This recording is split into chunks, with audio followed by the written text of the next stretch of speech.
Nice to have such a big crowd here tonight, and we'll have roll call first. Ms. Parker, Ms. Kinzer, Here. Ms. Hopkins, Here. Mr. Moore is present, Mr. Atkinson, Mr. Sims, Here. Mr. Beaver, Here. Mr. Howell, Here. Ms. Morency, Mr. Dudley. Here. We have 8 members. We have a quorum. All right, thank you. And now we'll have the Pledge of Allegiance. I believe Randolph Howell, you want to introduce them? Yes, ma'am. Chair Kinzer, members of the board, I'd like to introduce our music teacher, Beth Hanson, who will come up.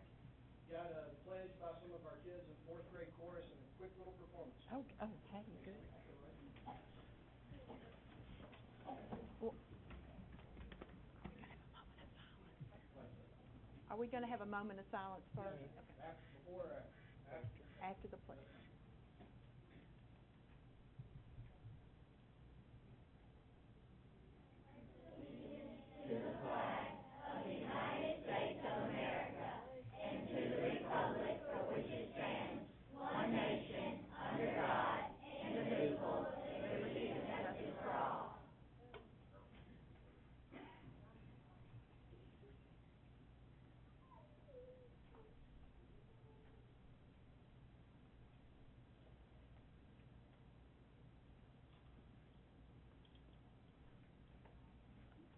Thank you.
Thank you so much. That was wonderful. Thank you. I think next on the agenda is to remind us of our mission, and you just have to look at those children and see that is our mission. So, thank you so much.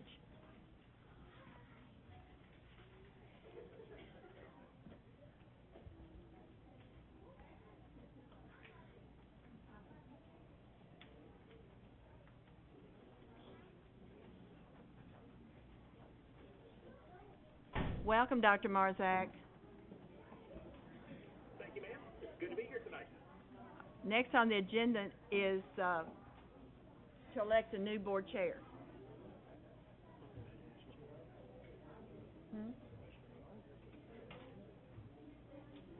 Can't we do that? He's right there. Huh? You don't think we can do it like that?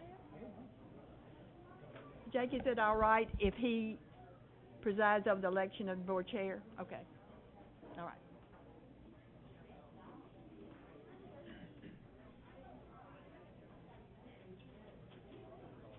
Yeah, I'm gonna give you just a few minutes to.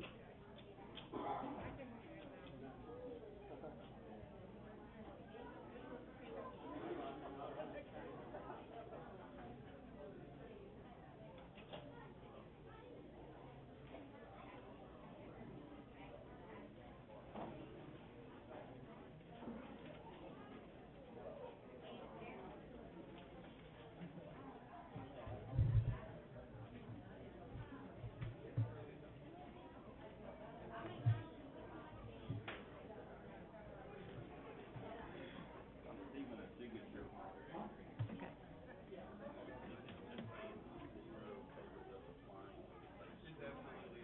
Oh, darn, let me think about it. Okay.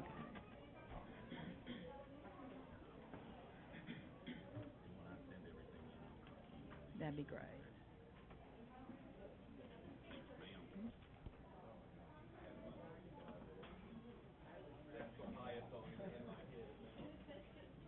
Dr. Marzak, we're just kind of waiting for things to, a lot of people are clearing out, so give me another minute and then you can have the gavel. He's got us muted. Dr. Marzak, can you hear me? My mic is on. No, don't push the button now. What's up? Okay, I think you can proceed. Sorry, I can't hear you. We need to elect a board chair. Okay, gotcha. I heard that. Okay. Would you like me to take over from here, Yes. Madam Chair? Yes. Okay. So I, at this time, would entertain nominations for the new board chair. Do we have any nominations? I would like to nominate Betty Kinzer. Okay. I'll second it. Are there any other nominations for other people for board chair?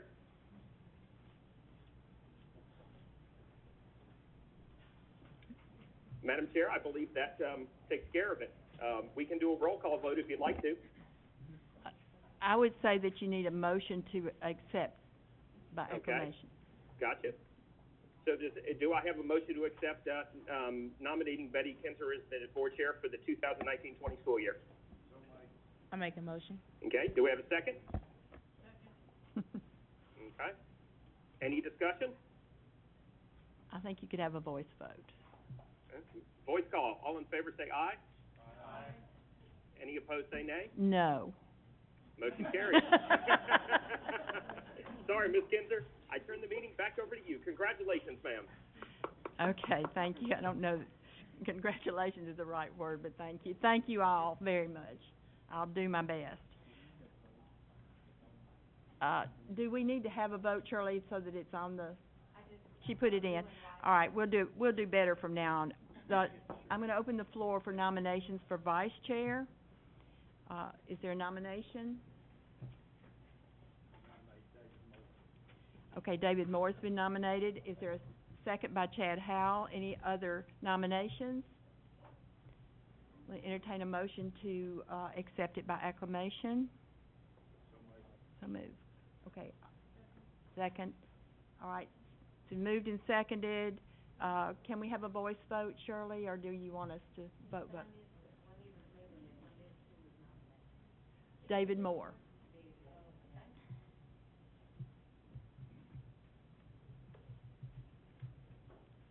Okay, all those in favor say aye. Aye. All those opposed? All right, we need a chair pro tem, that would be someone who could serve, what's that, am I going too fast? Okay.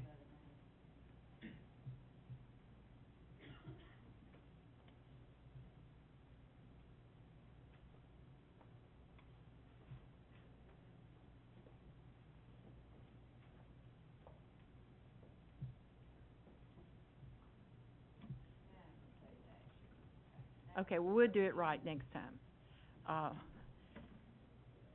The election of pro tem would be someone who could step in case both the board chair and the vice chair could not serve or could not, be at a meeting or whatever. Is there a nomination?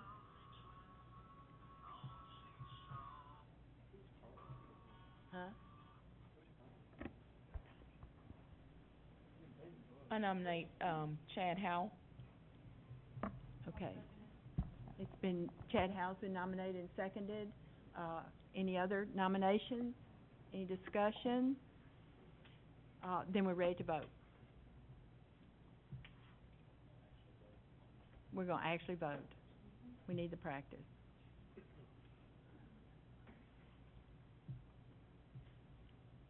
I guess. It helps if I get to that.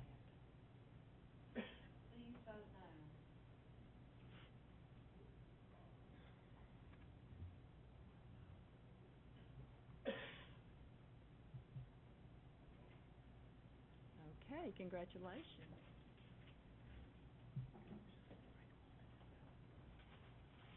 Next, we need to, elect, and I don't know what the terms are, somebody needs to help me with that. I know that Natasha was, it's on here? Okay, let me go to it, let me see.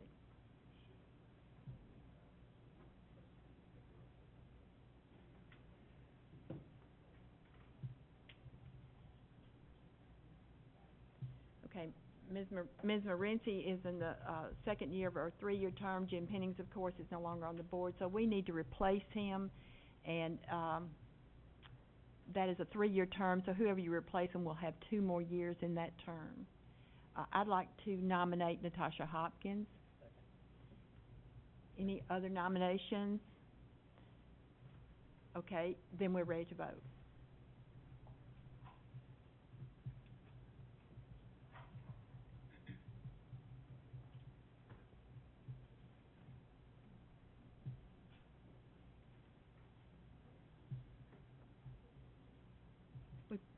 We may need to have gone on and done an alternate for that at the same time, huh? Before we vote, can we go ahead and have nominations for we need an alternate to serve, which, that's in case one of them couldn't be at a meeting. So, is there nominations for that? Chet? Mr. Howell? I'd like to nominate Will Sims. Okay. Mr. Sims, is there a second to that nomination? Seconded. Mr. Sims, are you willing to serve as an alternate? All right. All right, so what we're voting on is Ms. Hopkins to move into the last 2 years of that term, and Mr. Sims to step into her position, which is an alternate. So we're ready to vote, I hope.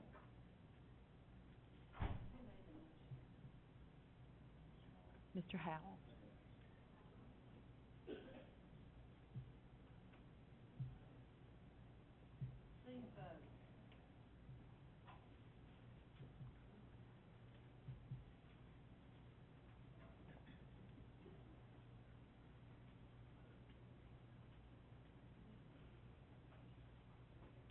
Okay, and that motion does pass. Okay, thank you. Next, we want to adopt the agenda. Are there any additions or corrections, any additions to the agenda? Mr. Moore? Chair Kinzer, I had requested to add an item, I guess it would be under new business, number 8, the letter of intent from the county regarding the Battle Creek Bridge and Road project. All right. Any other additions? Then I'll need a motion to accept the agenda as Mr. Beaver made the motion. Is there a second? Excuse me.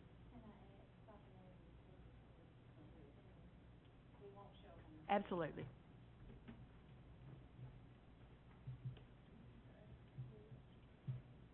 It already shows on this. I just didn't know it.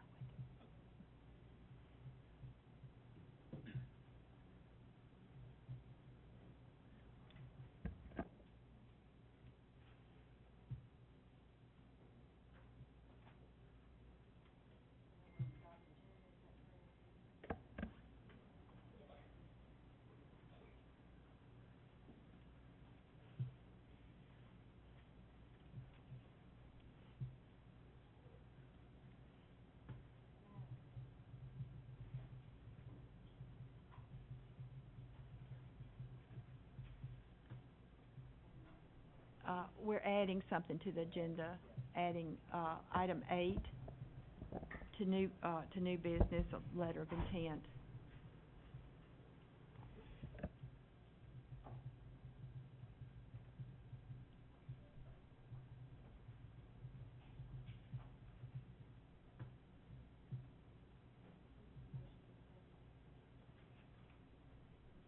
Mr. Moore made the motion. I don't remember who seconded it. Oh, no, I'm sorry. Okay.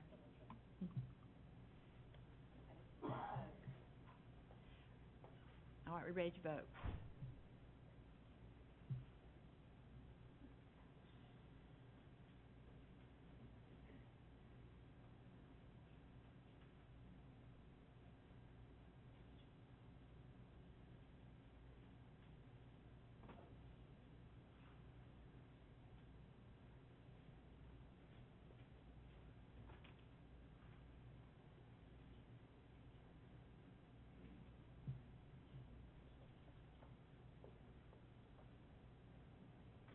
Mr. Dudley, has it? Okay, and Ms. Parker? Oh, I see it, okay, thank you. All right, next, is Cowboy Up.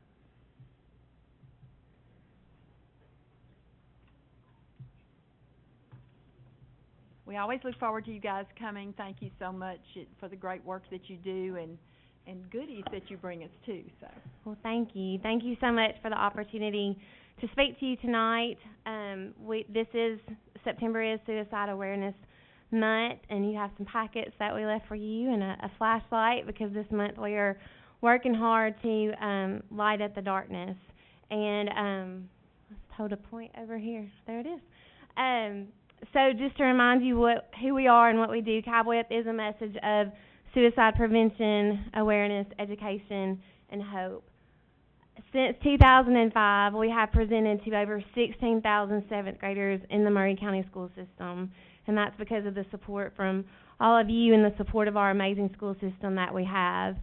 The reason that we're still standing here 14 years later is because we've always stuck to our motto, that if we help one child, one family not experience suicide, then it's worth everything that we could ever put into it.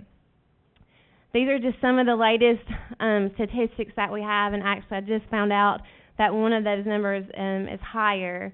But in 2016, over 44,000 people in the United States took their life, and about 1,500 people in the state of Tennessee took their life, and 15 of those are right here in Maury County. On any given day in Tennessee, we lose up to 3 people to suicide. Suicide is the second leading cause of death for young people ages 10 to 24, and suicide is the number 1 preventable cause of death. I read another statistic the other day that said every 40 seconds we lose somebody in the world to suicide. Every 41 seconds, somebody's trying to figure out how to put the pieces back together as a family.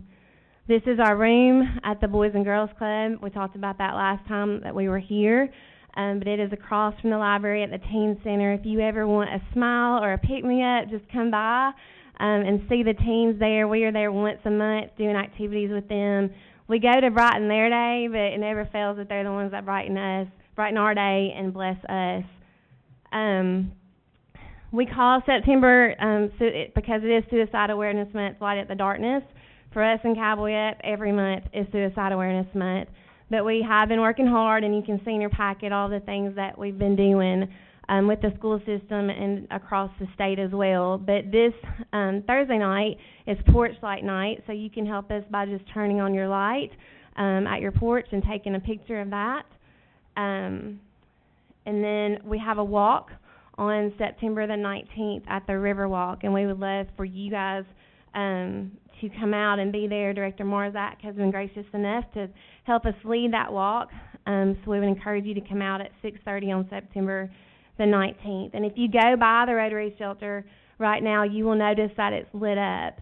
It's lit up for Cowboy Up and for Suicide Awareness Month, and so we thank Rotary and the Maury County Parks and Recreation for that.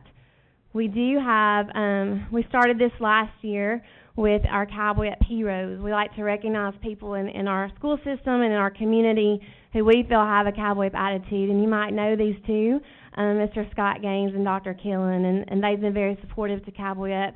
Both of them have. Dr. Killen worked very hard at helping create awareness with us and just mental health in general, and did a lot of great things for the district. We would like to make somebody else a Cowboy Up hero tonight, if that's okay with y'all. We go and present to the 7th graders, but we have one guidance counselor that every year says, I'll do it, I'll present. And we're happy to present, but sometimes we do 3 presentations a day, and that's really hard. And so this helps us out a lot. And this lady has done the presentations for many years at Cox Middle School, and so we want to honor her tonight as a Cowboy Up hero. So if Denise Owens would come forward.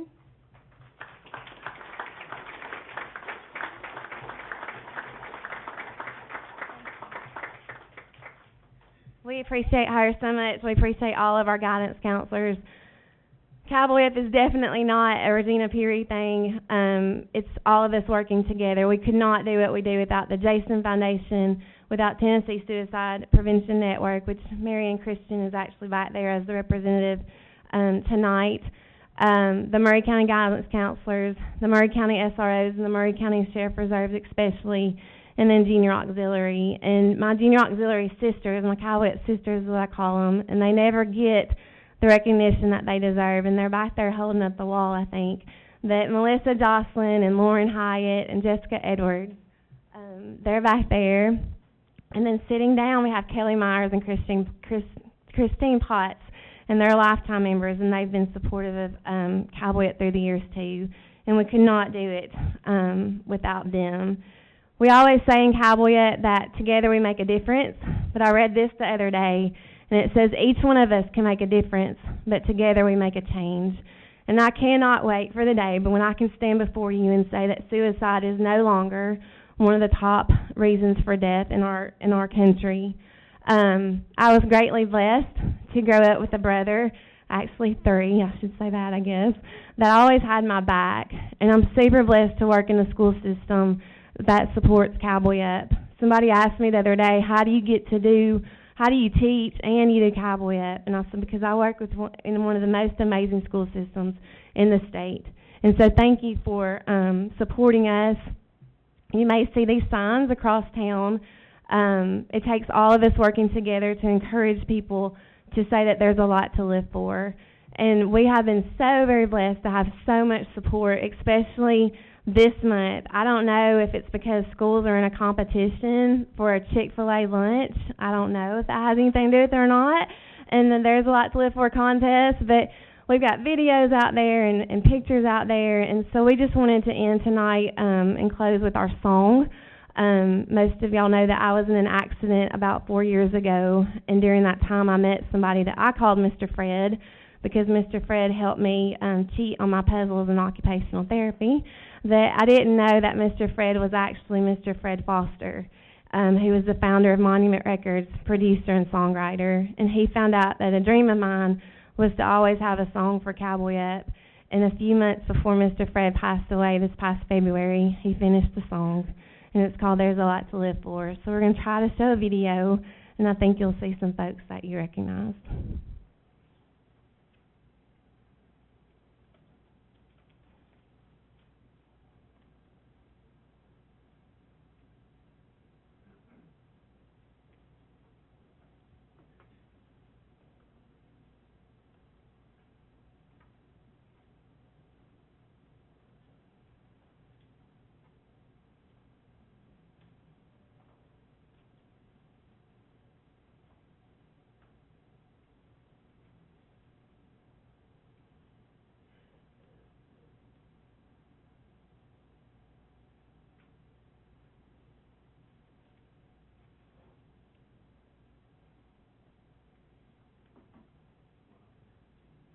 not gonna play. He's trying to play it. Yeah.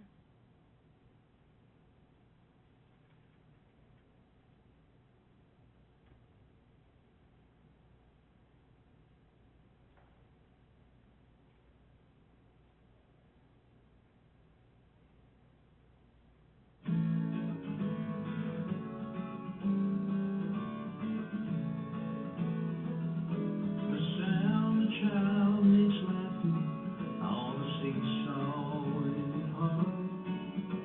The light that paints the evening sky and slowly fades to dark. The gentle rumble of the waves as they tumble to the shore. If you'll take the time to look around, you'll find there's a lot to live for.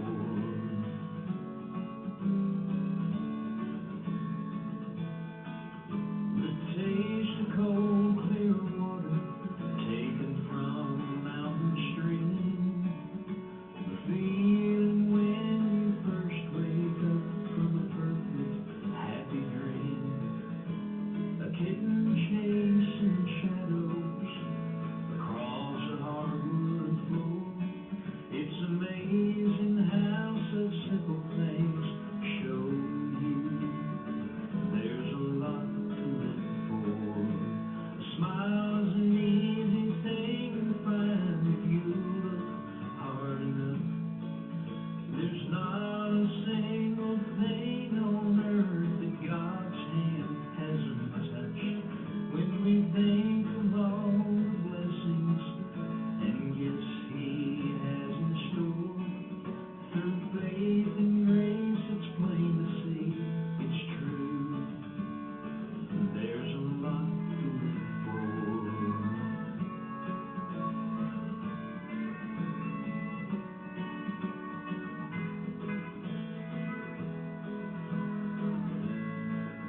A smile is an easy thing to find if you look hard enough. There's not a single thing on earth that God's hand hasn't touched. And when we think of all the blessings and gifts He has in store, through faith and grace it's plain to see it's true. There's a lot to live for.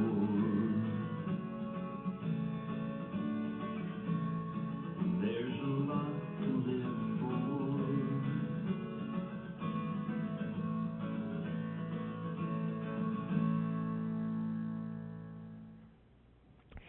So thank you all. Thank you.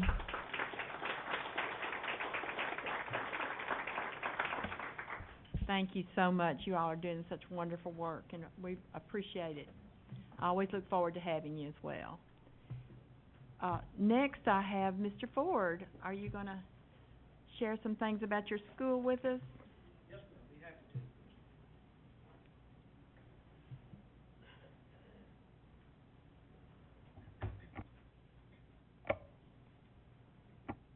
I'll talk about that, I don't need that. Chair Gaines, I did a lot of thinking about this opportunity. I know you like to keep these meetings short, so I condensed my list down. Our fourth grade choir. You have to. Chorus, is it good now? All right. Our fourth grade chorus was just up here. That's 2 weeks worth of practice. So I'm really excited to see how far those kids can go. Really thinking about all the cool things we've got going on at Randolph Howell. You guys have an open invitation anytime you'd like to come. I'm really excited about the after-school opportunities we have for kids this year. We've really built that up. In addition to cross-country, destination, imagination, chorus, those things you would expect, I had to make a list. We're also offering book clubs, robotics clubs, coding clubs, science clubs, a little bit different from STEM, just good old-fashioned science. Destination Imagination, I said, an art club, a photography club, a golf club, and then also we have got the first Lego League of Murray County Schools. So that's a competition team that fourth grade students will be in for national competitions with Lego robotics and coding. So I think that's pretty cool. If you guys want to come check any of that out, open invitation. Questions? And that's all free of cost to kids, too. All right. Thank you so much, Mr. Ford. All right, moving on, it's Murray County Education Association.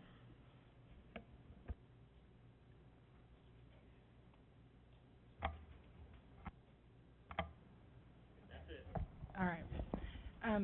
Chair Kinzer and board members, thank you for always encouraging and allowing Murray County educators to have a voice at the podium. As I've said in the past, and I'm continue to be committed to positive, open, honest, solution-oriented dialogue. The signed MOU, I still want to continue to thank you all for that, because that has opened up some dialogue in schools for teachers to help problem solve with administration, and help employees self-advocate or seek help from their building level reps from MCA. I appreciate Dr. Marzak meeting with me to work on some issues in the school, such as funding fine arts, coming up with some solutions for that, sick leave balances, and evaluation practices. I want to thank Dr. Woodard and Chad Howell for coming out to Santa Fe and meeting with me after our celebration of achieving rewards school status. I would like to congratulate Woodard and Santa Fe unit schools for achieving those, as well as every school in Murray County that has, all schools have shown some growth in some area. It may not have been on a test, but all students are achieving in Murray County. That being said, I'd like us to leave today with positive responses. Kids are listening, and kids are watching adults. And those kids took the best on their tests that they could, and all they're hearing is not nice things about the work that they put forth. So for those people in the, who watch this or whatever, I would like us as a community to rally around those schools and children and let them know that we know it's hard, and we're expecting a lot, but we know that they can do it. Thank you. Well said. Thank you so much, Jennifer. Public delegations, will you bring that and let me see? Our public delegations are, if anyone wants to speak to an agenda item, something that's on the board agenda for this meeting, then you are given 5 minutes. And first on the agenda is Carrie Powers. We need your name, your address, your... No, just kidding. Thank you, Chair Kinzer, and congratulations. Thank you, Board, for allowing me to speak. My name's Carrie Powers. I live at 607 Sunnyside Lane, Columbia, Tennessee, 38401. And I'm here to speak tonight on the topic of the superintendent evaluation. I have history with the school board of Murray County, and I am very familiar with the goals and objectives of the school system. And of note, the goals and objectives should center around student achievement. I'm also very familiar with the role of the school board members according to the Tennessee School Board Association. Number 1, to create policy. Number 2, to create a budget and to find funding for the budget. Number 3, to employ a superintendent. As a community stakeholder who is invested in the Murray County community and in the Murray County Public Schools, I'm here to state that I disapprove of the way the board is handling number 3 in the list of duties of a school board member. Tonight you will be discussing the results of the superintendent's evaluation. It is my opinion that, number 1, the superintendent should not be the one to compile the results and to calculate the score. Number 2, the evaluation is very lengthy, and of the total content, there is very little that focuses on student achievement. And that is not in line with the policy. I'm aware in your board packet there is a page that references that student achievement should be the focus of the evaluation, I believe. Number 3, one of the evaluations, again, this is in my opinion, but number 3, one of the evaluations is invalid due to an individual continuing to fill what was by law a vacant seat on June 24th, 2019, when the evaluation was sent to board members via email. Please reference Tennessee State Statute 8-48-104, and also please reference Maury County Public Schools Policy Manual 1.102. It has been verified by a licensed private investigator that the individual filling the seat for District 4 had moved out of the district prior to the date of the evaluation. Additionally, I would like to state that being an elected official is a position of leadership. I feel that leadership is following state law and policies of the organization. It is a fact that some members of this board were aware that a member of the school board had moved out of the district and chose to allow the individual to fill that seat without addressing the matter. Once again, number 3 of school board responsibilities, which is to employ a director. An employer should hold its employee accountable. A valid evaluation is the main piece of objective accountability. And please take note that the evaluation of our teachers decides if they become tenured, and at times it decides if they keep their job. The board should hold its highest paid employee of the district to the same accountability measures for keeping their job. At the beginning, I mentioned that I have a history with this board, and I will attest to the culture of this board being one which allows the superintendent to skirt policies and at times the law. I implore you to be leaders. I also ask you to demand legitimate, objective accountability which focuses on the main objective of our school system, which is student achievement. Thank you very much for your time. Thank you, Ms. Powers.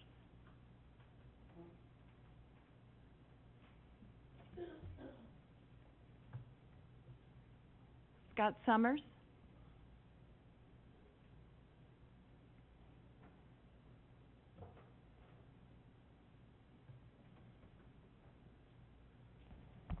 Good evening. Good Scott Sumners, 1620 Duff Circle, Spring Hill, Tennessee. District 5 Maury County Commissioner as well. What I'd like to talk to you about tonight briefly is the letter of intent that I believe Mr. Moore has added onto the agenda. Is that correct? That is a letter of intent that we would both sign to ensure that there's a road built between the Battle Creek schools. That letter of intent would give you guys some promise that we would build that road and that we would get that 80 acres in exchange for that road. But it would allow us to get a survey, or for you guys to pay for a survey, so that we can write a contract up between the school board and the county commission so that we can actually do the work. And that's all I've got on that. I think it's pretty self-explanatory on the letter of intent. I will say that I have kicked the tires on the Spring Hill partnership. I'm sure you probably saw the Daily Herald yesterday.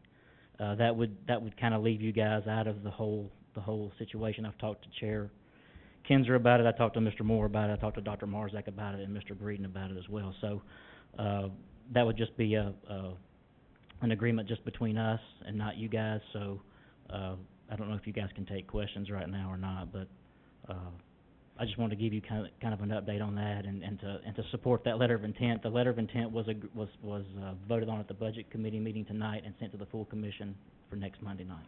We thank you for your work on this. It's a win-win, I think. I think so. I just, we gotta get 11 more votes on the commission and five votes on the BOMA up in Spring Hill, if that ever comes to fruition too. We gotta get 5 votes from you guys to sign off on the intent. 6 votes. 6 votes, sorry, I can't count, sorry. Okay. Well, thank you, Scott, appreciate it. Is there any questions? Yes, Ms. Parker? I was just wondering, is there, a time, a reason why, I mean, we kinda got, the full board got notice of it today, and. This all has been moving fast. I over the understand. last 2 I'm weeks. just saying, is there a reason why we have to vote on it tonight, or is there? Yeah, so we can go ahead and start, get the design work. The budget committee also voted tonight to approve, $380,000 for the design of the bridge and the road. So, to come out of adequate facilities.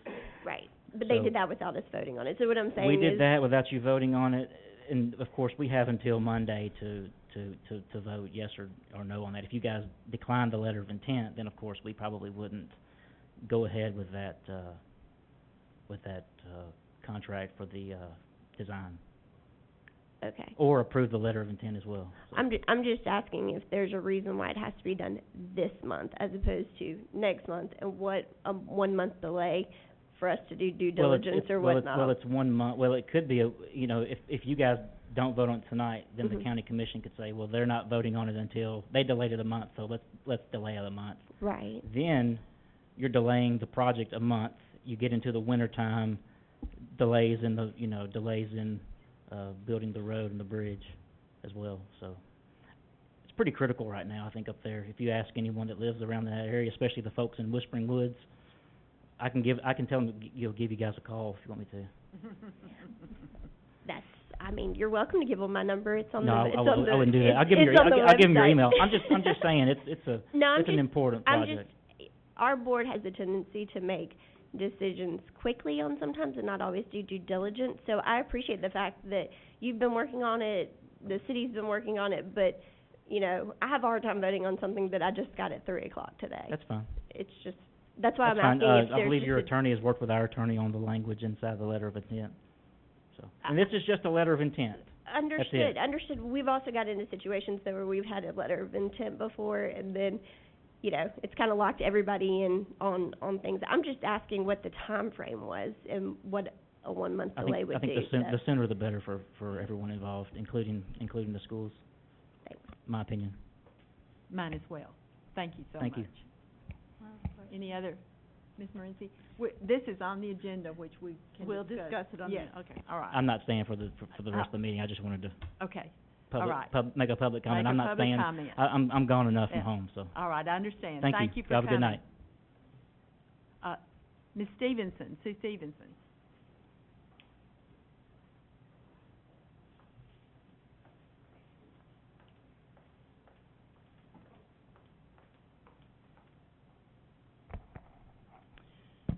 Good evening, Madam Chair, members of the board. We lucked out tonight and had a shorter budget meeting, so I wasn't sure that we were going to be able to get here in time to sign up. But anyway, my name is Sue Stevenson. I represent District 6 on the County Commission. I also serve on both the Budget and Building Committees, and I'm Vice Chair of the Commission. I'm here to talk about Spring Hill High School, and in discussions that I had with the Finance Director, I know we're waiting on a referendum for next spring, but even setting that aside momentarily, we gave the school board $2 million to do the final design plans and come up with a GMP for both Spring Hill High School and McDowell. And you completed those design plans and got the GMP for McDowell, but not for Spring Hill. And in order for us to get it on the capital projects list for the Financial Management Board early next year, like January, February, early February, we have to have those design plans completed in the GMP, or we cannot move forward. And what that means is, if you don't complete those design plans and get that GMP, then it's another year. And we will be talking about nearly 5 years from when I first came here and spoke to you about Spring Hill High School. When I spoke to Hewlett Spencer, for every year that you delay, the cost goes up anywhere between $2.5 and $3 million for every year that you delay. So that school is probably at least $10 million more than it would have been had there been action 3 years ago. Now, figures were presented to the county commission of $36 million and $20 million, and those figures weren't accurate.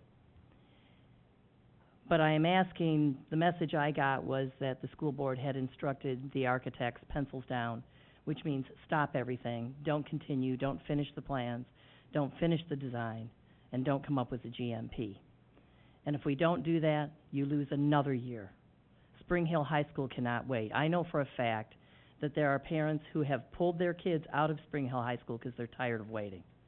They have either moved over to the Williamson County side of Spring Hill so they could go to Williamson County schools, and as a county commissioner, that's the last thing I want to hear, is that people are moving out of the county because of the dissatisfaction with the schools and the inaction.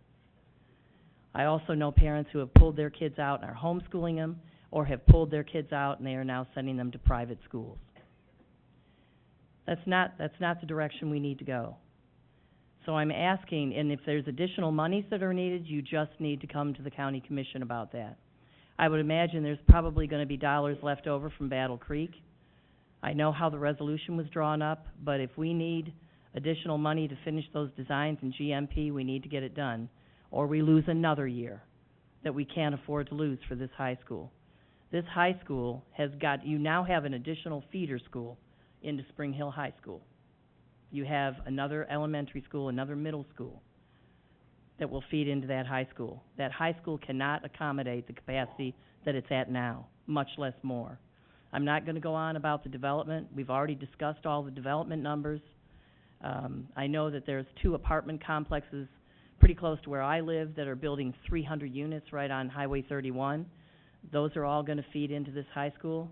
I'm asking that you consider discussing with Hewlett Spencer, find out what additional monies are needed, and get this back on the front burner, because if not, we lose another year. And again, in the new high school, that's estimated to cost somewhere between 90 and 100 million, that is not reality for at least, I would say, at least the next 6-7 years. That means Spring Hill High School has got to cover the capacity that's needed. You cannot leave that high school go. By the time all this development is said and done, you're going to need both those high schools. But you've got to fix Spring Hill High School and get it back on track. Thank you. Thank you, Ms. Stevenson. Any questions? I'm not aware that anybody told the architects to put pencils down, so I don't know of anybody else. I don't remember that at all. I am assuming that we'll get a GMP in the fall. I was told that everything was stopped at the direction of the school board. Not any that I have recollection of. Stan? And they said they probably need at least another 4 months to complete the designs and come up with a GMP. I don't remember a meeting when that was discussed, and I don't think I've missed one. Hey, Stan.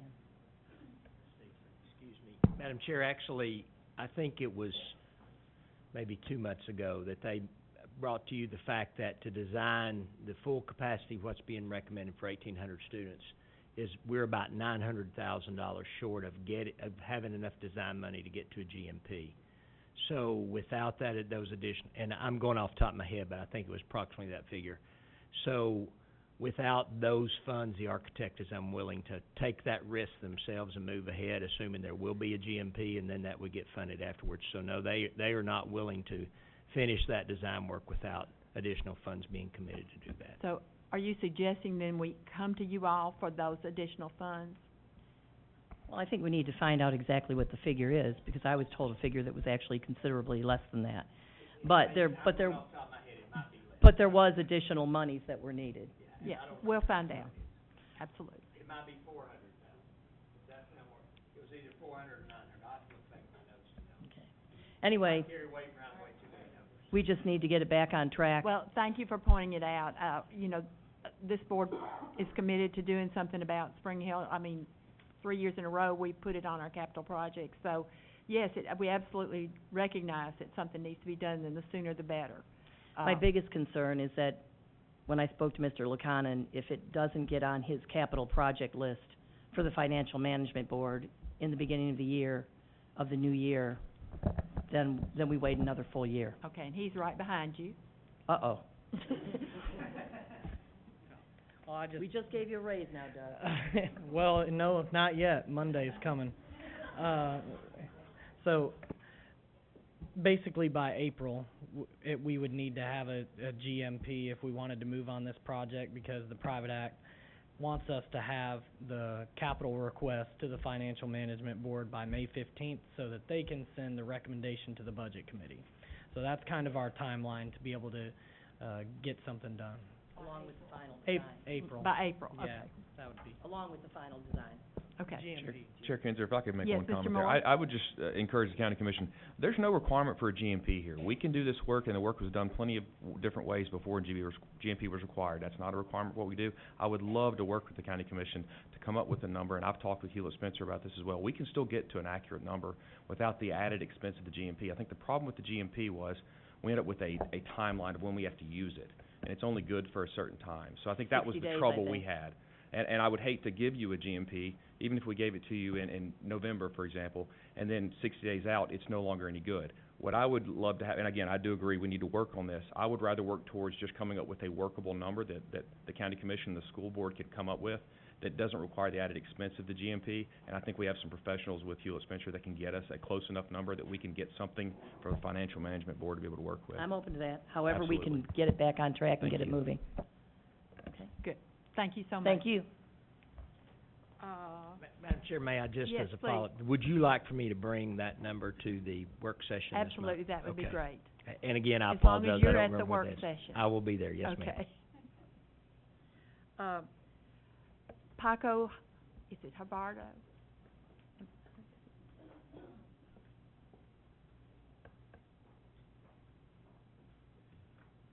You didn't state the subject of what the agenda item, so you might, To my understanding, it only asked for what was on the agenda. the This topic isn't- on the agenda. Right, well, see, it's not on the agenda what I want to ask.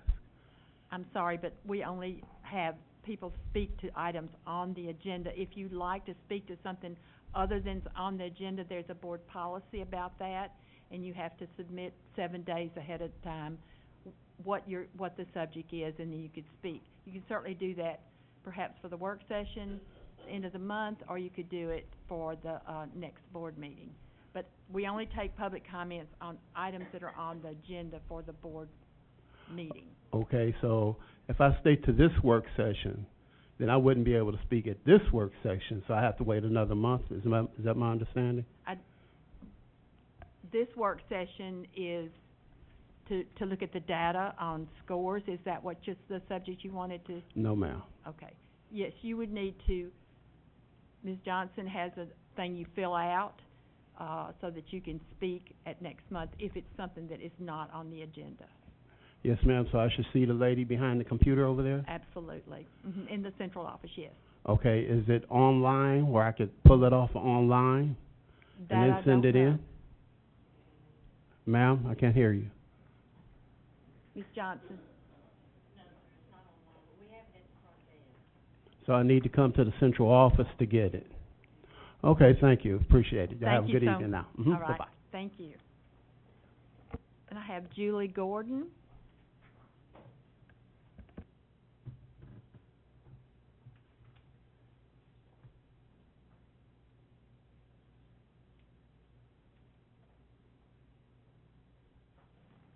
Good evening. My name's Julie Gordon, and I'm on Ricketts Mill in Mount Pleasant, Tennessee, and that is District 10. And I'm here, I'm a homeschool mom, and so I'm one of the moms that don't have my kids in the school. I'm very glad I don't have them in with what's going on with a lot that's going on with the schools. And I know I've talked to Dr. Marzak several times one-on-one. He seems to be a very nice person. I have a few issues. I wanted to let you know what had happened, what transpired after the Hampshire event, and that does go into Excuse me, are you speaking about the performance evaluation? I'm speaking about the evaluation that covers all of Dr. Marzak's responsibility with the school, and this would be in part of that. Right. Thank you so much. I actually received 3 phone calls from parents that wanted to pull their kids out of school and homeschool, and I said, you know what? It's an isolated event. Go talk to the school. Don't pull your kids out yet, because it's hard to homeschool your kids if you do it the right way. It's a lot of work. And I know that I've seen parents homeschool, take them in, take them out, take them in, and that's not good for kids either. I want to number one, just say, I'm disappointed in how that was handled. I feel that Dr. Marzak, and I hope you can see me, because I've talked to him one-on-one, and I think that he should have been out there addressing the parents. That's a very situation, that's very serious. You don't even want to know if my kids were there and I was a parent, I'd be right there like lickety-split. We come from Minneapolis, much bigger area. We've seen stuff like that happen in a lot of the schools. I also want to go back and piggyback on this lady back here. She had talked about the performance evaluation, and once again I told Dr. Marzak, I calculated your scores. You're not quite a 3.0, 2.97, but it's okay. You know, he said, well, we just do whole numbers. Well, that's fine. You know, we're paying tax dollars. I want to see every kid in this district get a great education, because if we've got uneducated people, we're going to have more crime. You know, we want our values of our homes to go up. The only way they're going to go up is if we have good schools. And right now, with all the stuff going on in the paper, thanks for covering it. You do a great job covering. I'm reading all these lawsuits and everything else, and that's on Mr. Marzak's back. That's part of his evaluation. He's the one that's going to have to bring that together and get things fixed. I'm also disappointed in the board as a whole. I know I had talked to a few people on the board here for the school board. The performance evaluation per the state guideline is to include student performance. There's benchmarks and there's also goals, but I see no student performance. Absolutely none. It's shameful. Is that what my tax dollars paying for? Is a hopeful maybe next year? Is a perhaps 2020, we're going to have 60% of our population in Murray County to have a college degree? We're nowhere near that. I'm telling you, I'm going to say what most people won't say. Most people are saying it. You see it online. I'm going to start coming to your meetings. I hope this room is twice as full, because people are tired of it. Everybody should be held accountable. I won't even get into the Ted Cummings case, because that was ugly enough. I can't wait till that case goes to court. I can't wait till facts come out. Then the general public will know where the fault lies. Right, Dr. Marzak? Correct. Thank you. Thank you, Ms. Gordon. Okay, we are moving on. We're ready to consent items. Is there a motion to approve? Motion to approve. Mr. Moore made the motion. Is there a second? Mr. Howell seconded the motion.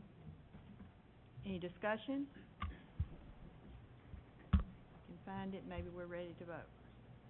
Oh, excuse me, Ms. Parker? Can we pull out the motor vehicle policy and just vote on that separately?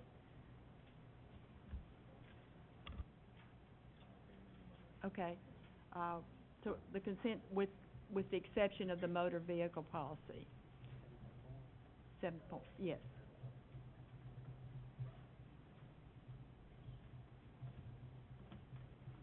Okay, any discussion on the other items? Then we're ready to vote. And we're voting on other than, okay, got it, thank you.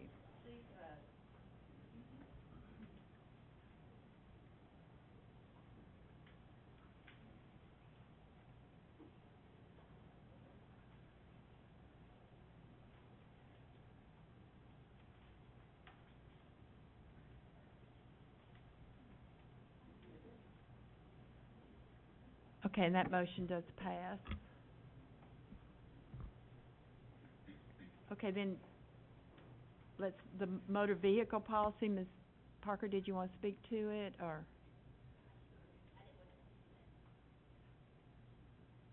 Okay.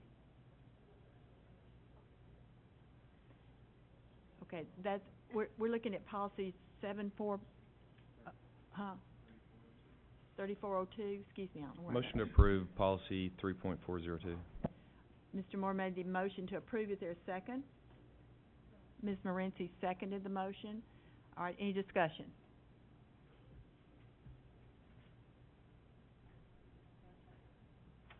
Okay, seeing none, then, we're ready to vote. Oh, she wants to take a voice, oh, okay. Ms. Parker? Ms. Hopkins? Mr. Moore? Mr. Sims? Ms. Kinzer votes yes. Mr. Beaver? Mr. Howell? Ms. Morency? Mr. Dudley? All right, that motion does pass. All right, we're ready for new business, finance.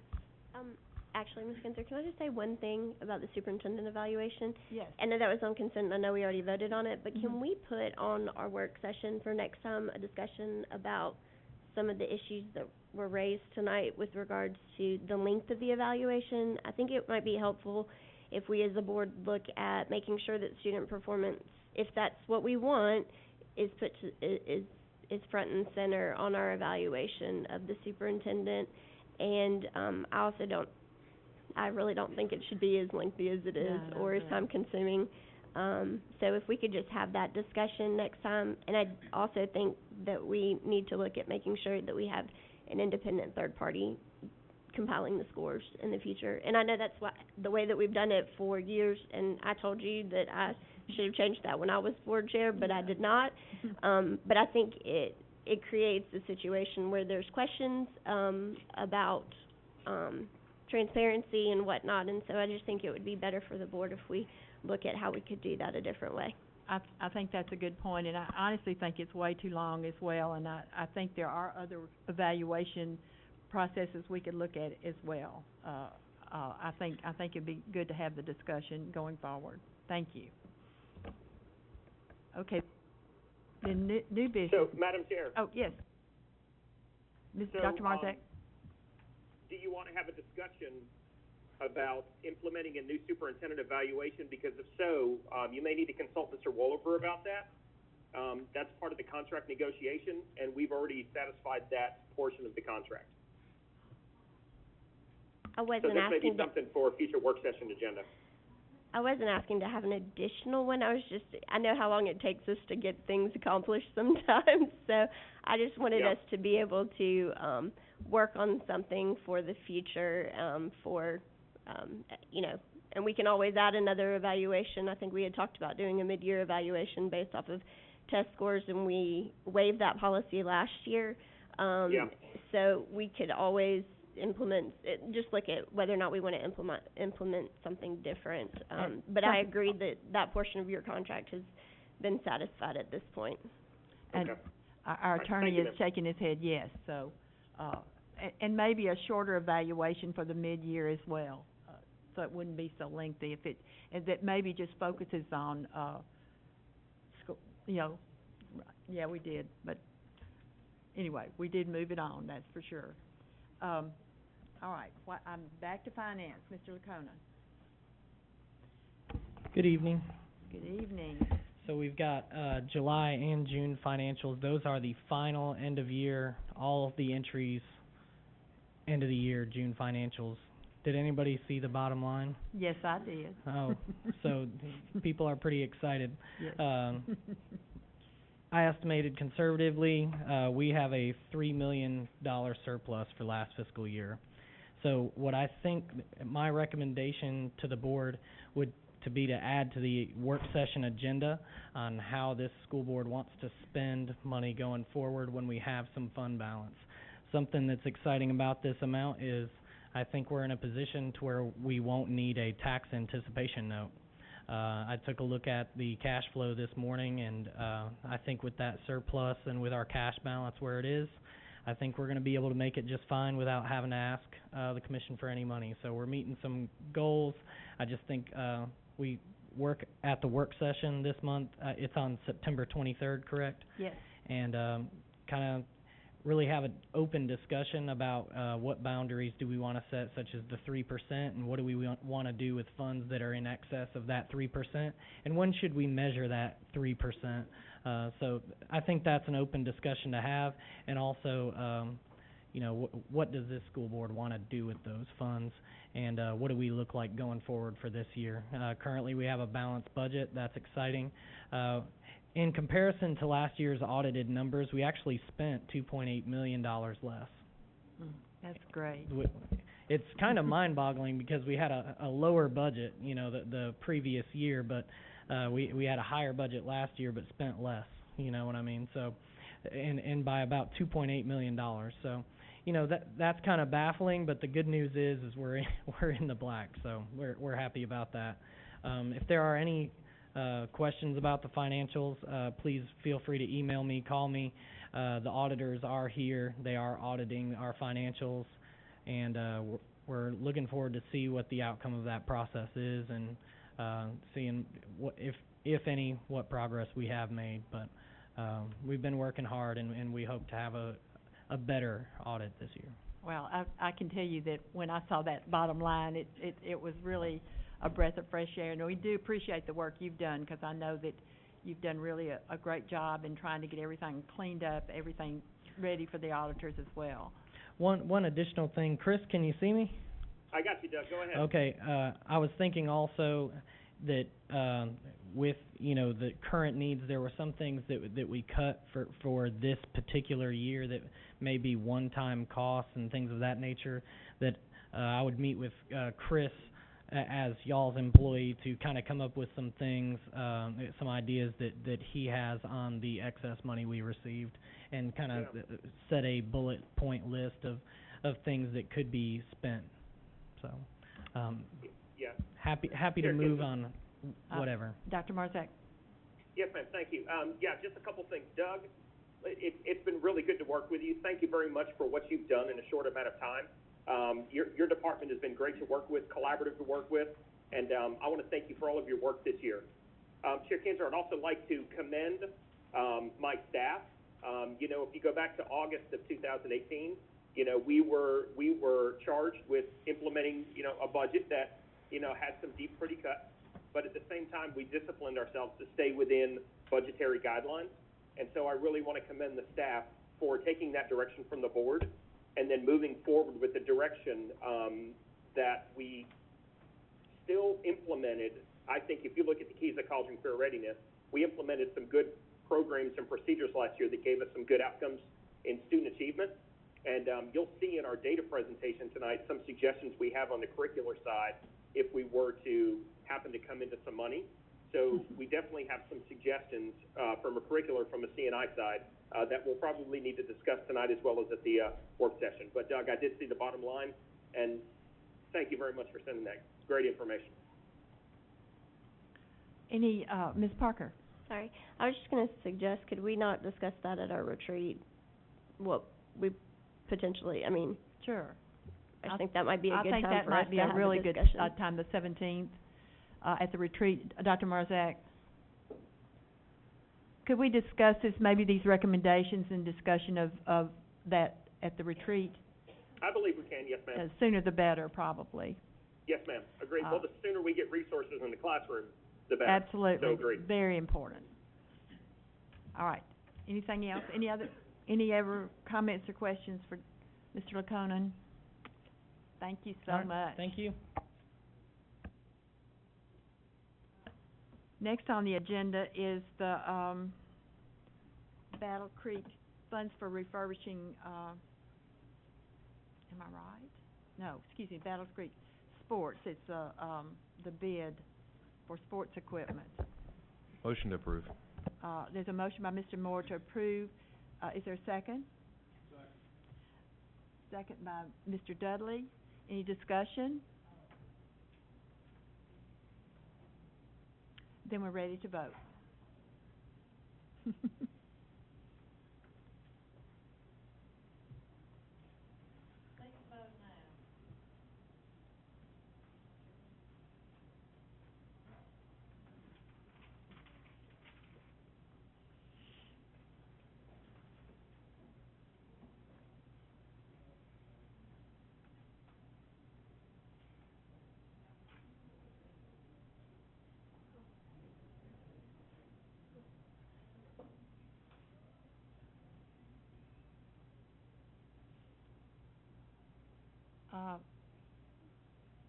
Ms. Morency, did you?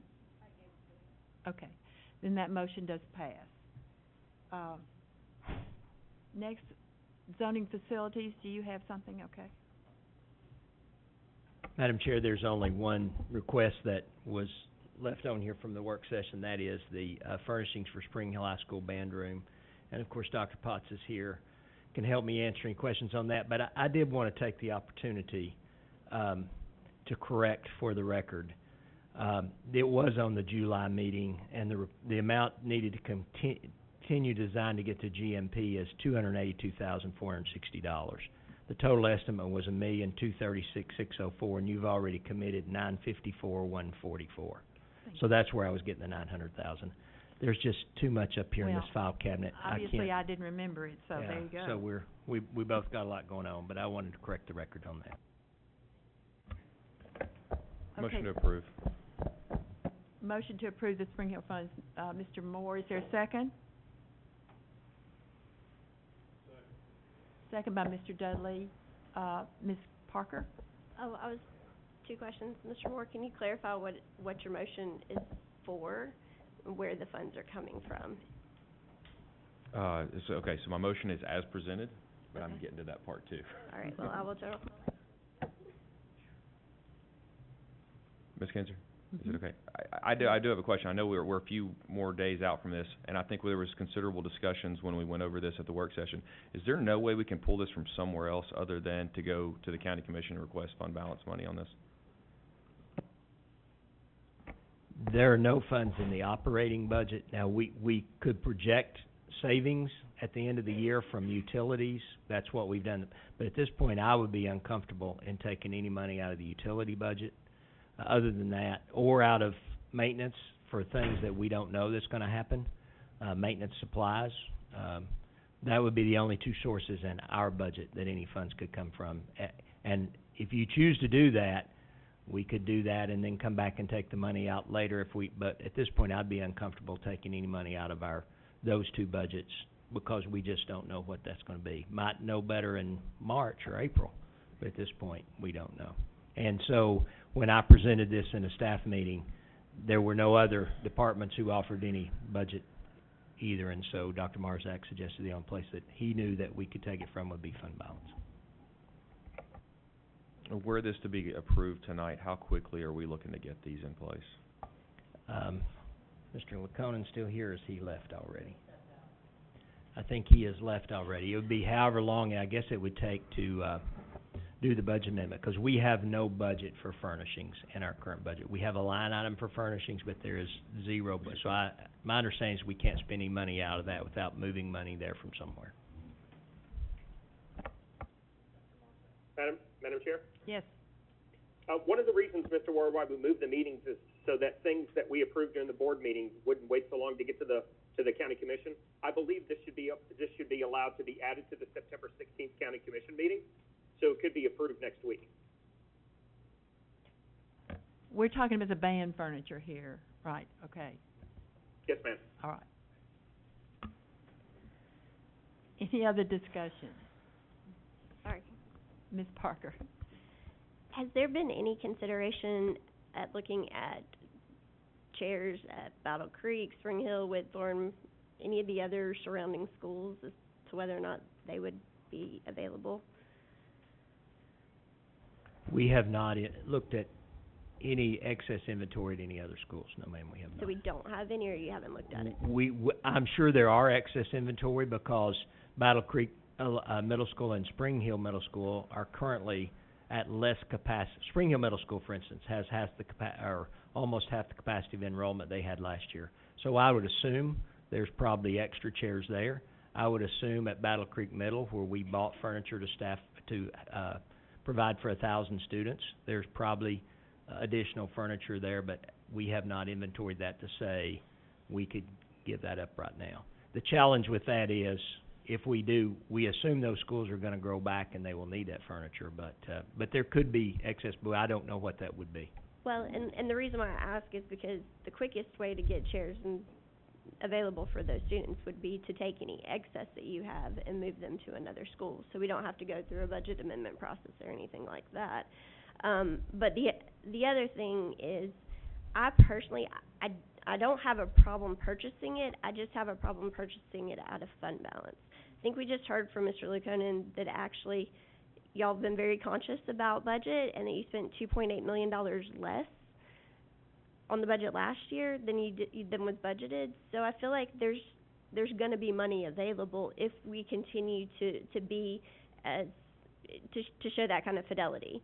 And then I would also say that if we can't find $7,000 in a $103.5 million budget, I think we really have some concerns. When I did the math, that's 0.07% of our entire budget.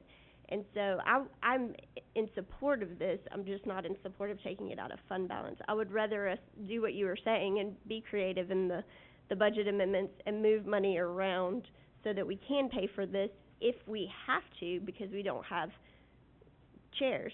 Now, if we can move chairs there and we don't have to purchase any, then we know next year to put $7,000 and we can move those chairs back and give Spring Hill what they need in the budget. Because then that's a need that we know about. I'm just 2 months into the fiscal year budget, I just have some real concerns about just going to our savings account immediately. That just seems like we should be able to find that money. Any other discussion? Then we're ready to vote.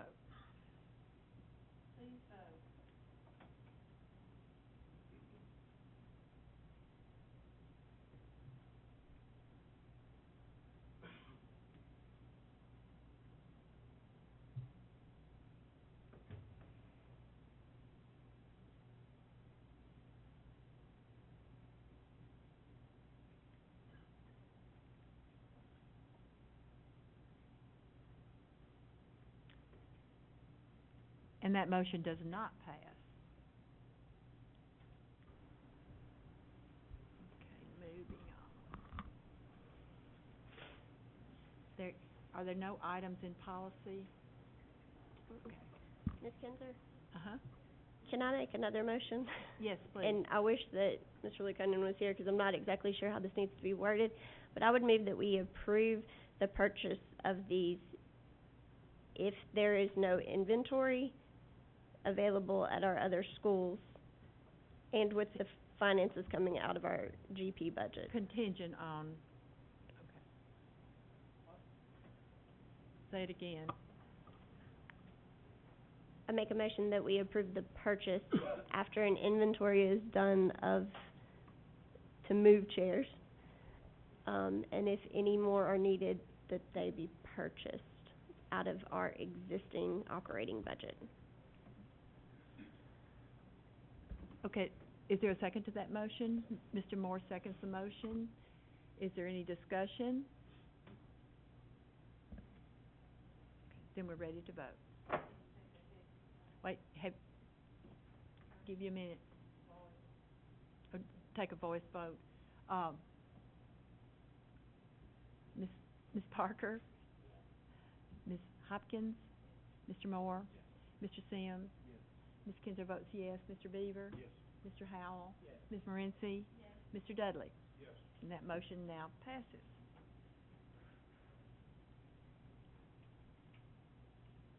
The next item on the agenda is the discussion and of moving the supervisor of counseling and mental health from a part-time position to a full-time position. Do you want to speak to that, Dr. Marzak? Well, it's pretty much, thank you, Madam Chair, it's pretty much the same rationale and recommended motion that came from the board meeting, or I'm sorry, the board work session. So we will be receiving BEP money for incarcerated youth at approximately $163,000 that we did not know would be allocated at the time of the budget. So I would like to allocate $45,000 of this incoming amount to 141E 72 130 105 and the accompanying benefits line. Mr. Moore? Motion to approve as presented. Motion to approve is presented. Is there a second? Mr. Howell seconds the motion. Any discussion? Then we're ready to vote. Sorry. Excuse me, I'm sorry, Ms. Hart, I looked over there. I'm sorry. That's okay. Slow on the uptake. You're quick.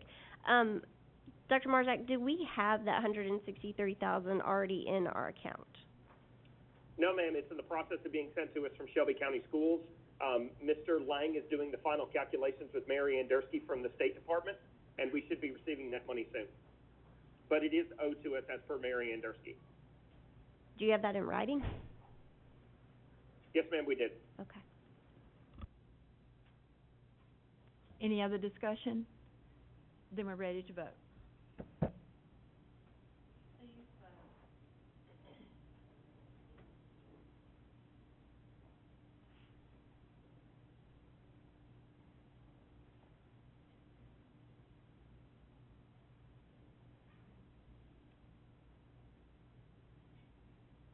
Oh, excuse me.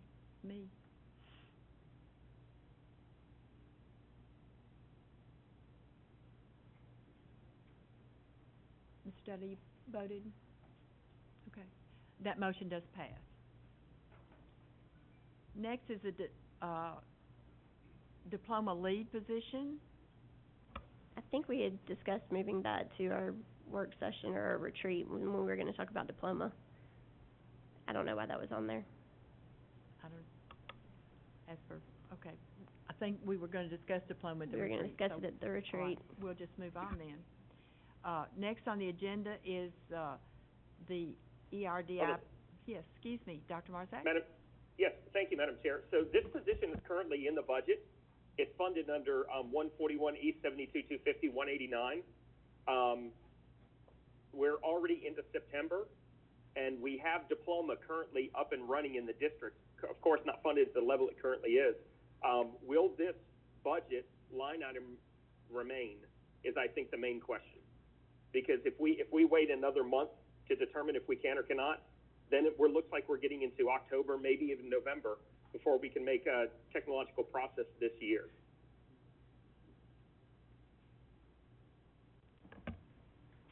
I would assume perhaps that maybe from this discussion here that it's part of our board retreat discussion as what the direction is going to be for diploma. Ms. Morency, do you have, since that's kind of your thing, do you want to make a comment or?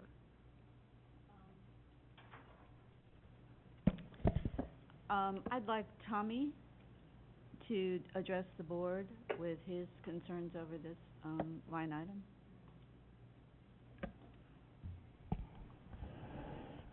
So, I mean, bottom line, I mean, I know you guys want to talk about it at the retreat, and so what is the direction?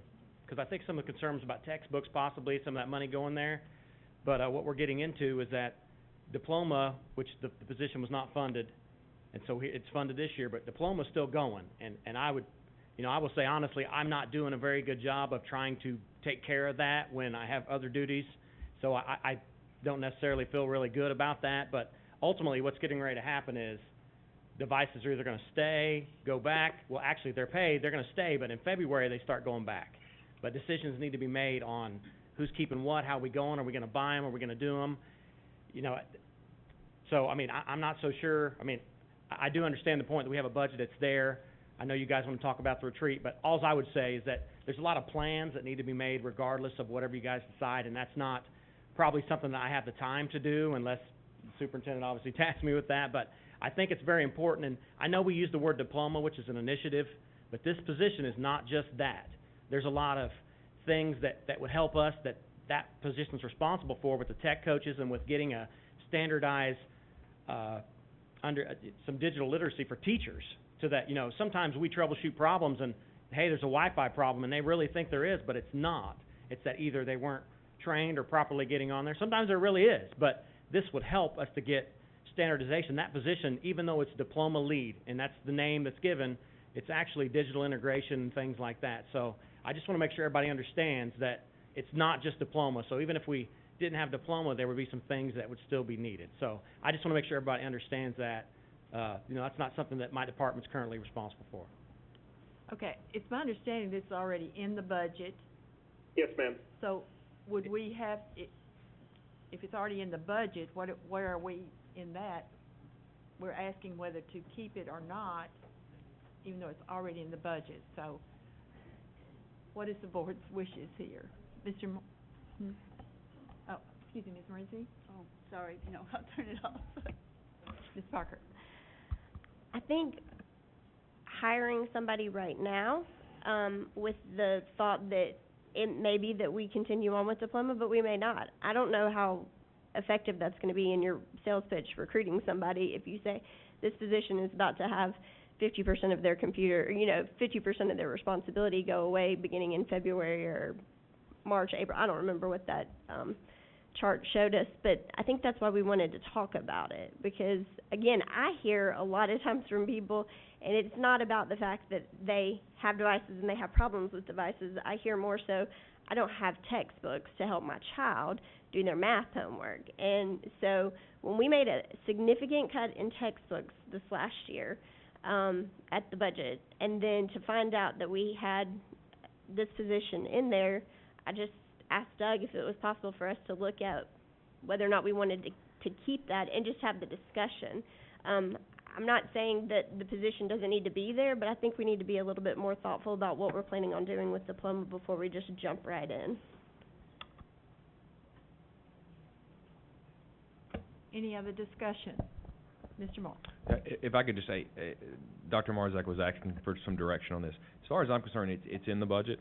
I personally plan to continue to support it, but clearly that would be up to you, Dr. Marzak, on how you choose to fill this position, and if you want to address it now, that's up to you. You're in the lead seat for that. As a board member, I plan to continue supporting this initiative and this position, so that's just where I'm at on it. Madam Chair.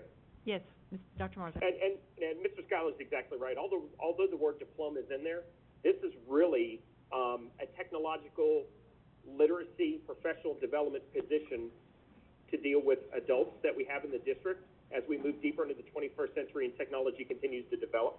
And not only that, this person has the ability to also work with parents and families and children with regards to integrating technology deeper into instruction.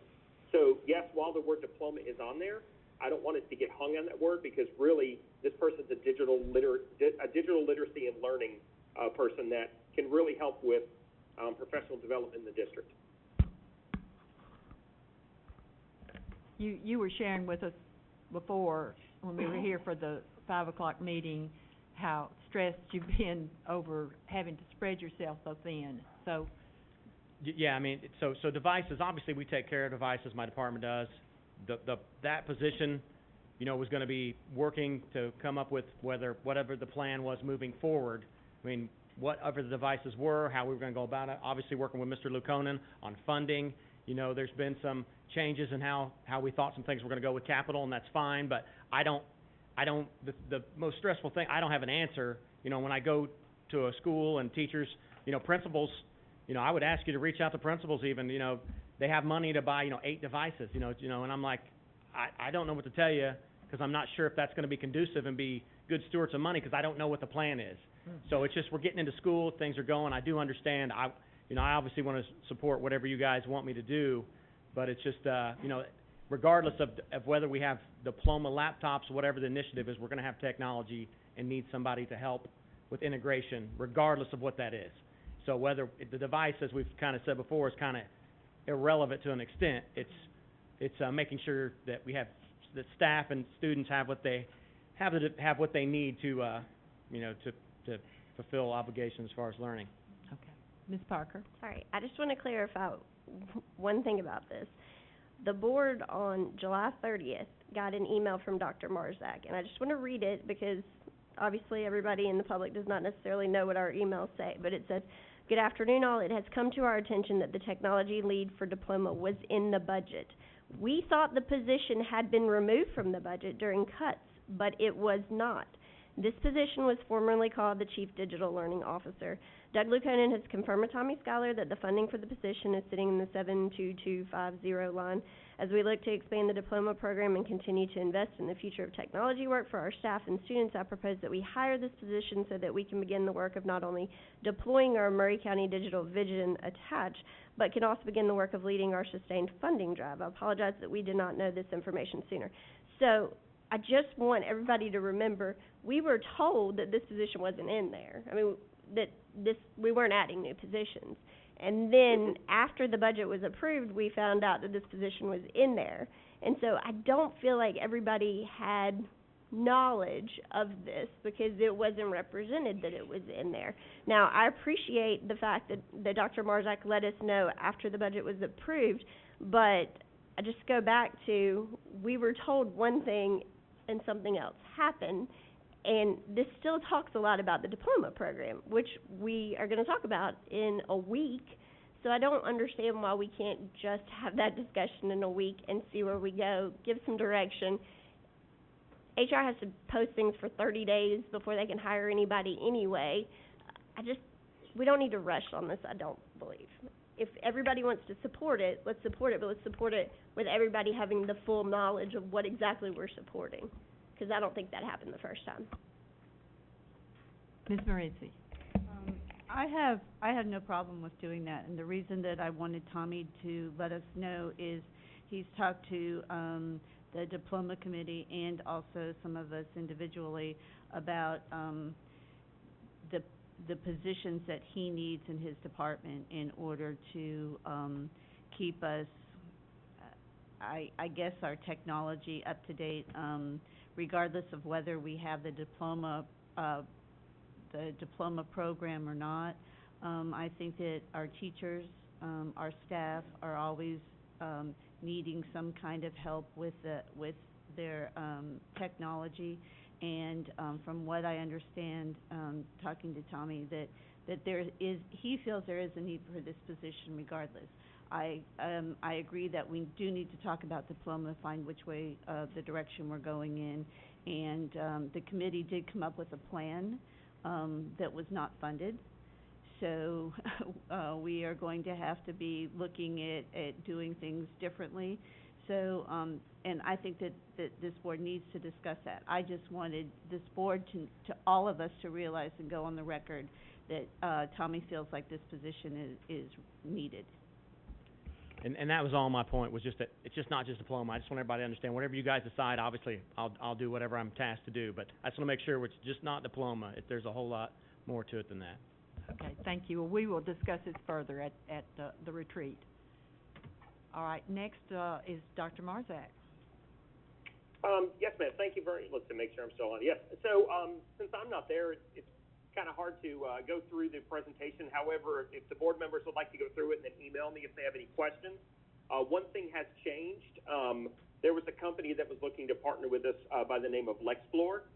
We held a webinar with them with teachers and staff, and the teachers and staff made the recommendation not to partner at this time. So that's the only thing that's changed since the work session, is that we will not be partnering with Lexplore. We don't think the program's developed enough to be viable with Murray County Schools. But everything else has remained the same since the work session. Okay, thank you. You're welcome, ma'am. Next is item 8, which is the letter of intent that Commissioner Summers discussed and Mr. Moore brought for us to see, and you all have a copy of that letter of intent. Is there any discussion, or is there a motion to accept? Ms. Morency? I do have some discussion.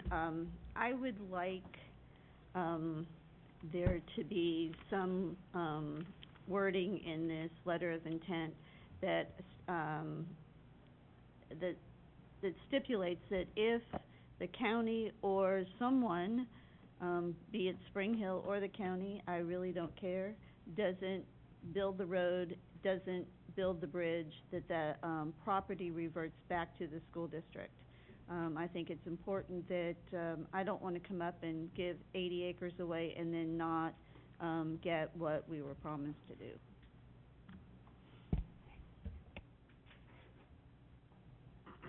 Mr. Howell? I agree with Ms. Morency, and also, I would also like to have a timeline on that, as the construction hasn't begun within 1 year, 2 years, whatever, then that stipulates it goes back to us, reverts back to us, because, and that may be even too long, a year or 2 years, this needs to happen sooner than that, but we need to have something in writing that's saying that this is, this land reverts back to us, and it does need to have a timeline. Mr. Dudley? Thank you, Madam Chair. Well, this letter of intent or whatever we're calling it, I have no problem with the county operating the park, but my understanding they're looking at leasing it out to the city, which would be a third party to this agreement. I feel like Spring Hill had the opportunity to begin with, and then they did not fulfill their obligations, so I have no trust in them becoming a third party to this agreement.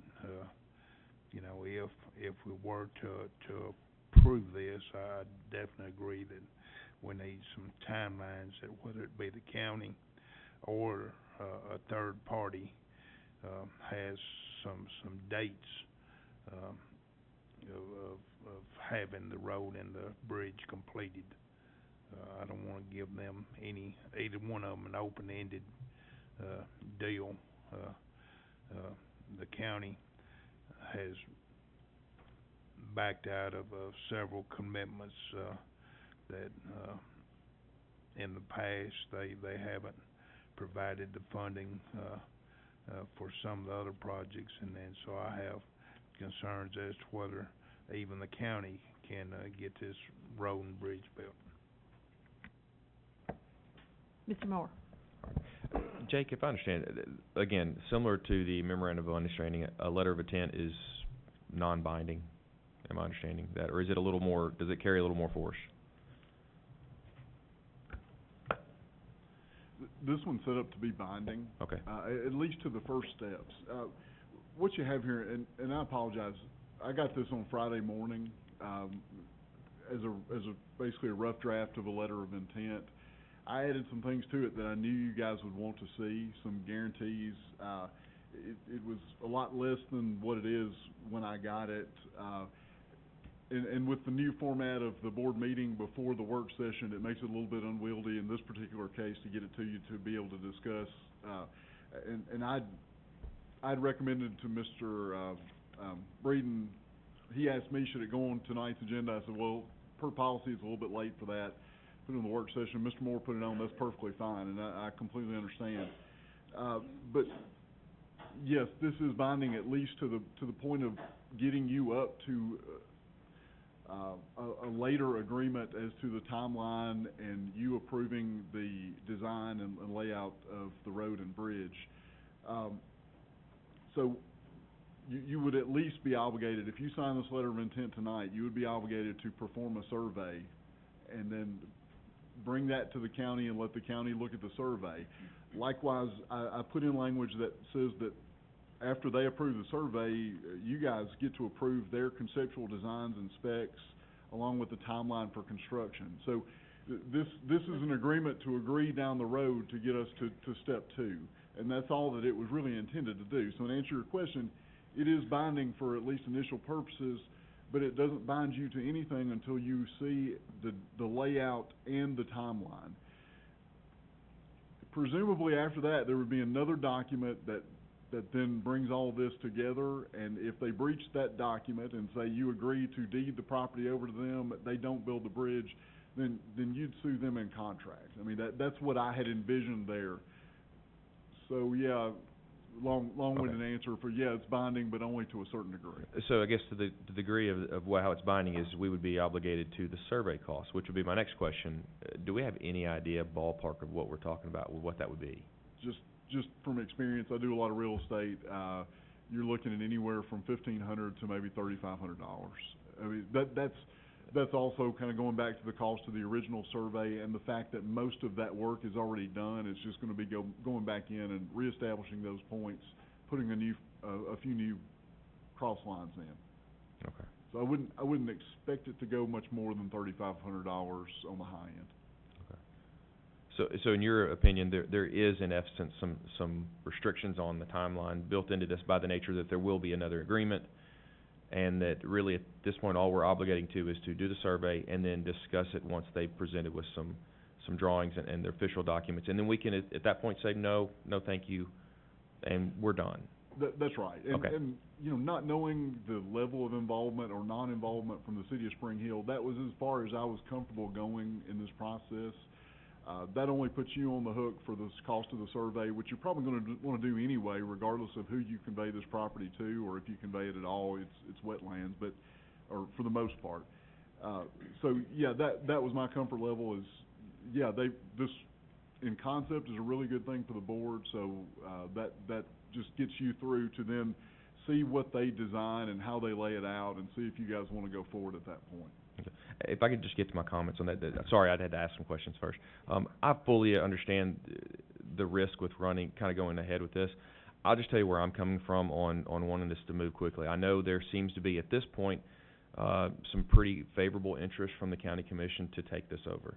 I also know through our experience over the last couple of years dealing with Spring Hill on this, that unfortunately that didn't work out, but I think it was crystal clear that we don't do our best work trying to negotiate land and property deals and negotiate that kind of things. It's just not what we're here to do. Build roads and bridges, that's just not what we do. I see this as an opportunity, and again, if we choose as a board to wait, that's understandable. I would like to move ahead with it, but I can understand moving. But I see this as an opportunity to move this on to somebody who does have a department that building roads and bridges is within their wheelhouse, and we can get back to the business of educating kids. I think it's pretty clear from what the county has stated. They would like to take care of this issue of the connectivity to alleviate some issues for the residents of Murray County.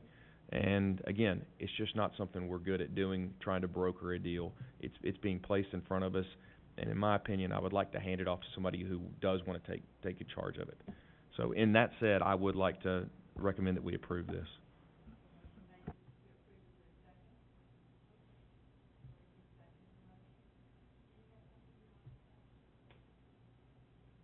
Excuse me, I just came up because I thought y'all might ask where we're gonna get the money to pay for the survey. okay, we So I have something if, well, stay right there.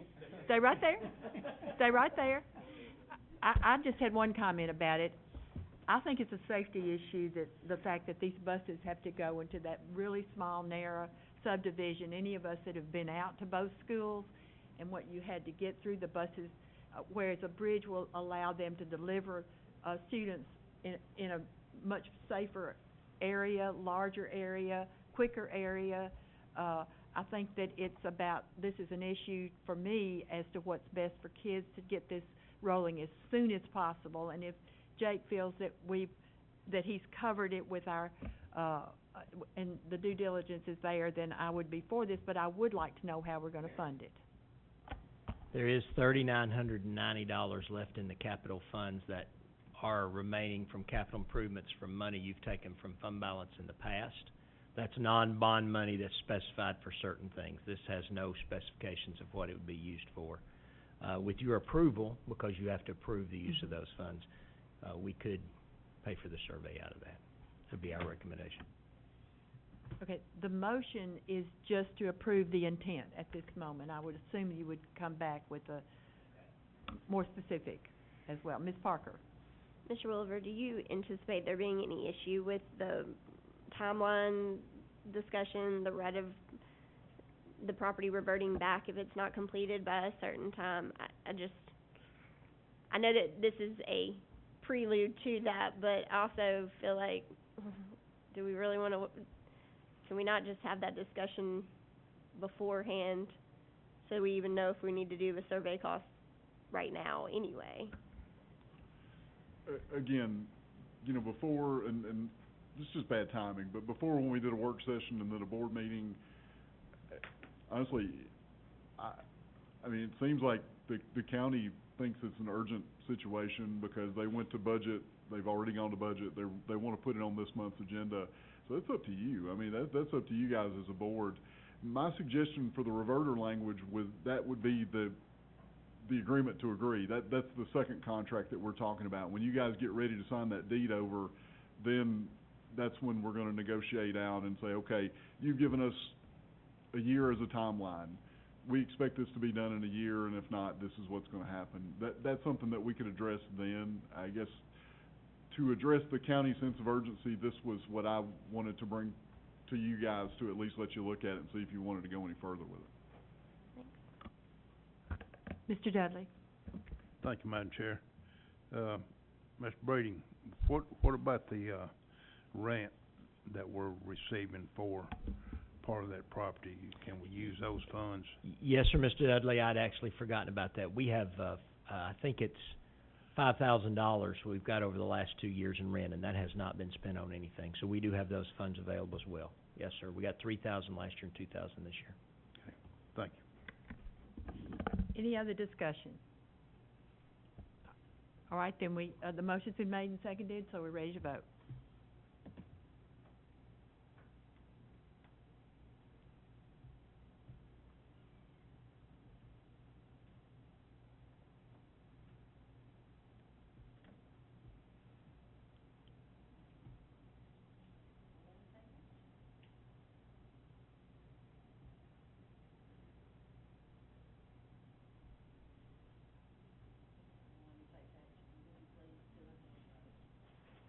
Do another one. We're gonna do it, I'm gonna start with Mr. Dudley. No. Ms. Morency? Yes. Mr. Howell? Yes. Mr. Beaver? No. Ms. Kinzer, yes. Yes. Mr. Sims, yes. Mr. Moore? Ms. Hopkins? Ms. Parker? I'm not counting, but I think it passed. Yeah, okay. Okay, thank you. All right, next is instructional purchases. Let's see what the first one is here. We don't have any, do we? Oh my gosh. Then we go on to the sale of surplus buses. Approve the transfer of bus 24 to the City of Mount Pleasant Fire Department for training. Any discussion? Motion to approve by Mr. Moore. Is there a second? All right, motion's been made and second. I see no lights. We're ready to vote. Ma'am. Huh? Don't vote on both transitions or just one? I thought there wasn't one over here. There wasn't. Where do you see? Okay, 9.2 I'm just thinking the whole recommendation there was for two buses, excuse me. So your motion is for all that recommendation? Okay. Okay, Mr. Dudley. Thank you, Madam Chair. Well, normally wouldn't have any problem with, giving, some of our government agencies money, but, I asked HA to remember that Mount Pleasant, stuck us for the, water bill down there earlier in the year. And, so I have a hard time giving them, anything. They can use the money we pay for the water bills to purchase this bus, in my opinion. Is there any other discussion?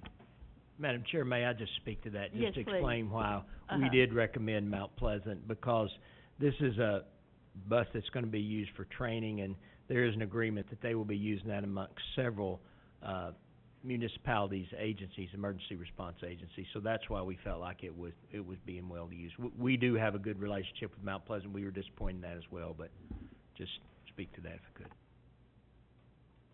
Any other discussion to that motion? Then we're ready to vote.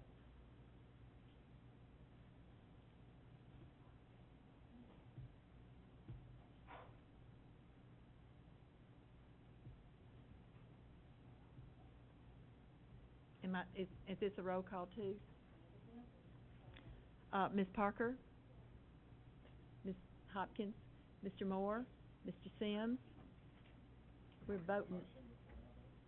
Huh? You want, sure, absolutely, read it. You want to read the motion? It's to transfer a couple of old buses. Okay. Ms. Kinzer votes yes. Mr. Beaver? No. Mr. Howell? Yes. Ms. Morency? Yes. Mr. Dudley? No. Okay, I didn't hear yours, Ms. Parker. Was that a yes? Okay, so that's 2 noes and the rest, so that motion does pass. Okay, we've gotten to the FYI in the meeting. Any, motion to adjourn? We're gonna take about a 10-minute break, and then we will, gather back together for our, work session.